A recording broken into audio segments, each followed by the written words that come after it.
While Ron Paul was speaking, Steve Kornacki, you said he's been offering those remarks for a long time. I'm sorry to pull this out of the locker room. And Michael Steele said, yes, but people are now listening. Yeah, they are. And it's resonating with a lot of folks. In tough economic times, what he's saying makes a lot of sense. And what's interesting is he's been saying it, as Steve noted, for a very, very long time. And I took away something that was very significant, though. He's talking about cutting $1 trillion out of the budget in 1 year.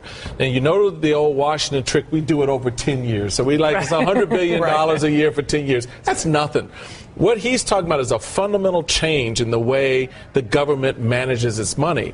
And that resonates with a lot of voters out there. And I've said for a long time, and you may disagree with me a little bit on this, I think there's a synergy that Ron Paul has that captures that Tea Party and that Occupy Wall Street-esque feel that's true. On the economic side, which is why you see those 20-something-year-olds galvanizing 1,000 college-plus age kids in an auditorium on a Saturday night? Come on. That's really an important point. I mean, Ron Paul seems to be the only Republican candidate who's really made a play for the youth vote. I mean, he's really done well in Iowa and New Hampshire, for example, among youth voters. So I've been curious to see in terms of Nevada how that helps him in terms of his goal of doing a little bit better in the caucus.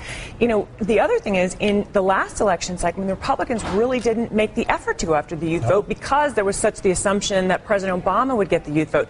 But what Pew is reporting is that in the course of the last 4 years, young voters, millennials in particular, are becoming more frustrated about the role of government and whether or not. And so I think, Ron Paul's message really resonates. They don't see government working as much as they used to be the most sort of optimistic about. It sounds like the speech you say he's been delivering a long time. He's going to keep delivering for a long time. Well, yeah, and I think it illustrates the basic nature of his campaign. In Florida, the most interesting thing to me in the exit poll about Ron Paul was this. They asked people, did you make up your mind in 2011 or in the month of January? Among the people who decided in the month of January, just 3% went for Ron Paul. All of his voters have been with him because they've heard the speech, and the speech resonates with them. And the speech is not strategic in any way. He's not jabbing his opponents. He's not making a pitch for local votes. He is delivering a consistent. It's more of a lecture than a speech. And if he's talking your language, you are going to be with this guy from the beginning to the end. But he's